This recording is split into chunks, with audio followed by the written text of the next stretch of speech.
Bonjour à toutes, bonjour à tous. Je reviens pour la troisième fois essayer de vous parler de la situation sanitaire nationale et puis aussi dans notre région et dans notre département et puis essayer de vous donner quelques éléments pour qu'on puisse réussir ensemble le déconfinement. Comme vous le savez tous, il est prévu de déconfiner de façon progressive les choses à partir du 11 mai. Comme vous le savez, ce déconfinement il est conditionné par plusieurs critères.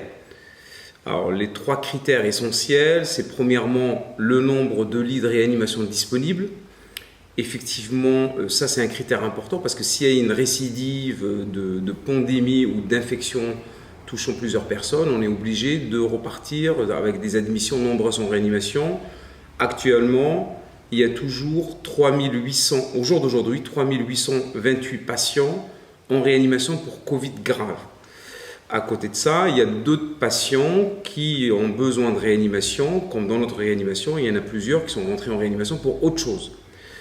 On est encore dans une situation de tension sur les lits de réanimation. On espère qu'on sera, j'espère, vers le 11 mai, à moins de 2500 malades sur les lits de 2500 malades Covid plus sur les lits de réanimation. Donc ça c'est un premier critère, c'est la disponibilité des lits de réanimation dans la région. Deuxième critère, ça sera le nombre de cas positifs qui apparaissent tous les jours. Et si ce nombre de cas positifs augmente de façon importante, là notre couleur changera, on passera au rouge.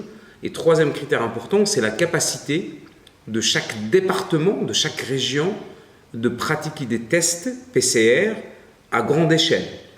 Comme vous le savez, l'objectif du gouvernement est d'être au 11 mai, au 12 mai, à 700 000 tests par semaine sur le plan national, sur le territoire national. On en est très loin pour l'instant. On augmente nos capacités de tests, mais pour l'instant, on reste aux alentours de 150 000, 200 000 tests. Donc il faudra qu'on augmente rapidement ce testing. Donc voilà à peu près les trois critères qui vont conditionner ou pas le déconfinement ou pas. Ces choses-là, cette couleur-là, comme vous le savez, sera fixée le 7 au soir. Et à partir de là, on saura si notre région, notre département sera déconfiné ou pas. Après aussi, moi, ma venue ici, elle est surtout motivée pour vous donner quelques éléments importants sur la pathologie et comment qu'on puisse tous réussir ce déconfinement. C'est-à-dire vous, pour que vous puissiez sortir, parce que ce n'est pas non plus simple d'être contraint à rester confiné, mais aussi nous, soignants, pour qu'on puisse pouvoir s'occuper des autres malades qui auront besoin de soins au bloc opératoire, aux urgences, en réanimation, sans qu'on puisse être de nouveau occupé avec des malades qui viendront pour du Covid. Pour ça, il n'y a pas de secret. Comme vous le savez, le Covid-19, jusqu'à présent, il n'y a pas de traitement efficace. Il n'y a pas de vaccin. Et donc, nos seules armes, c'est les mesures barrières. J'insiste énormément là-dessus. Chez chaque citoyen, applique à la lettre les mesures barrières, c'est-à-dire le port de masque obligatoire, la distanciation sociale. C'est-à-dire que la distanciation, c'est être au moins à 1 mètre, 1 mètre 50. J'en rigole un peu, j'ai échangé avec un collègue réanimateur qui a encore de la famille en Corée. Ils disent, mais quand on dit on est à distance de 1 mètre, 1 mètre 50, il me répond, pourquoi vous êtes si près l'un de l'autre? Donc c'est vrai qu'on a une culture latine qui va être mise en péril. Mais il faudrait se mettre dans la tête que le déconfinement ne sera pas notre vie d'avant. Ça sera quelque chose de nouveau pour nous, qui va durer plusieurs mois, certainement. Donc le masque, la distance sociale et le lavage des mains. Comme vous le savez, cette pathologie, elle est contagieuse par deux voies, contaminante par deux voies, les gouttelettes lors de la parole et aussi par les mains. Donc je vois beaucoup, de temps en temps, je vois des gens aller faire leurs courses avec des gants. Je ne pense pas que c'est une bonne initiative, parce que les gants, je les vois faire leurs courses, répondre au téléphone, Donc on touchait leur masque avec les gants. Donc c'est quelque chose où on peut faire beaucoup d'erreurs. Il vaut mieux se laver les mains.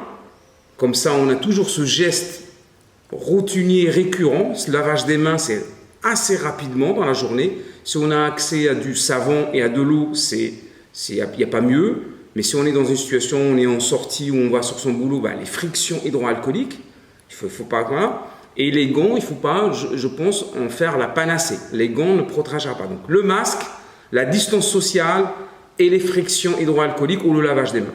Voilà à peu près, chers citoyens, les conditions pour lesquelles on devra s'armer tous pour pouvoir réussir notre déconfinement.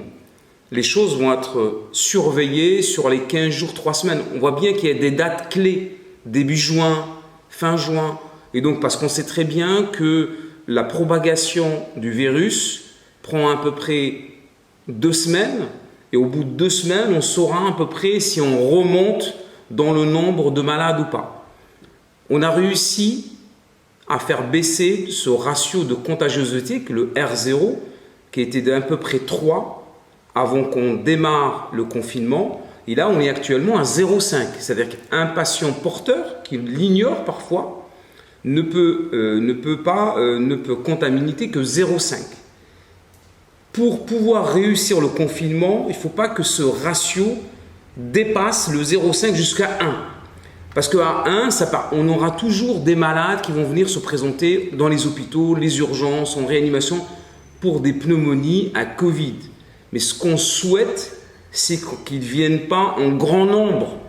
Et c'est ça la réussite du confinement.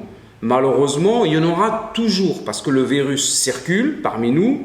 S'il a des qualités saisonnières, il va disparaître pendant l'été et on l'aura l'hiver prochain. Et j'espère qu'on aura à ce moment-là le vaccin. S'il n'a pas de caractère de saisonnalité, il circulera toute l'année, peu importe les températures qu'il fera. Donc la réussite du confinement dépendra des actions de chacun et de chacune. À nous, citoyens, par nos actions, nos gestes, notre comportement dans la société, de réussir ou pas.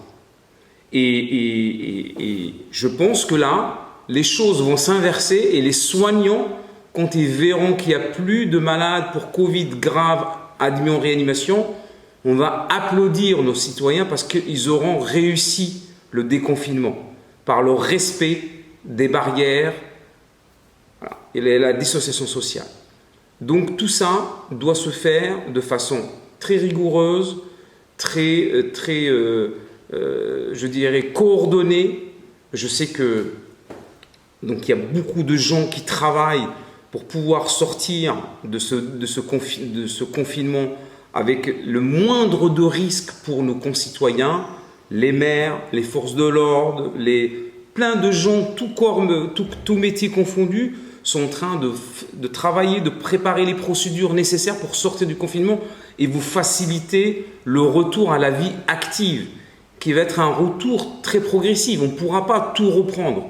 Nous, actuellement, dans les hôpitaux, on est en train de préparer les reprises au bloc opératoire, les reprises de certaines spécialités qui étaient complètement abandonnées. Et on sait très bien qu'il y a beaucoup de malades qui sont en manque de soins et qui sont quasiment abandonnent leur pathologie chronique. Il faudrait qu'on s'en occupe aussi.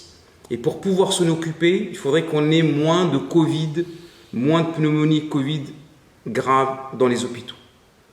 Je compte sur vous, je vous fais confiance et j'espère qu'on ne reviendra pas vers un confinement après les 15 jours, 3 semaines. Donc la balle est dans votre camp maintenant. Chacun et chacune, vous pouvez soit réussir, soit rater ce déconfinement.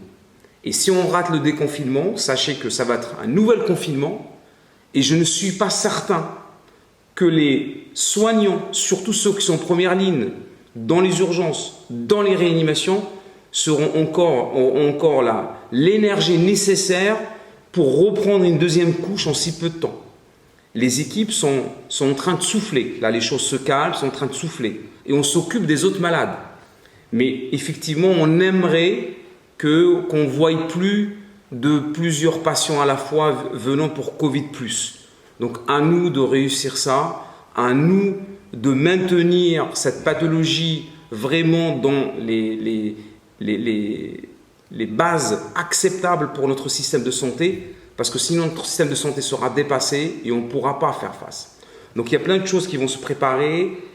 Comme vous le savez, les tests, on teste les malades, ceux qui sont positifs, on leur propose soit qu'ils reviennent chez eux mais avec des règles drastiques, soit qu'ils soient pendant 14 jours dans des hôtels qui ont été réquisitionnés par l'État. On va tester tous les sujets contacts. Il y aura des brigades qui vont s'occuper de ça. Au niveau, soit les médecins généralistes qui seront les premiers éléments parce que c'est eux qui connaissent les patients et leurs proches. Il y aura des gens qui vont pouvoir tester à grande échelle et tout ça. Donc les gens vont pouvoir tester et vous gardez les mesures barrières comme règle essentielle. Tous les jours. On n'a que ça. On est en face d'une pathologie infectieuse. On n'a pas de vaccin, on n'a pas de traitement. Il n'y a que les mesures barrières qui permettront de stabiliser les choses. Merci.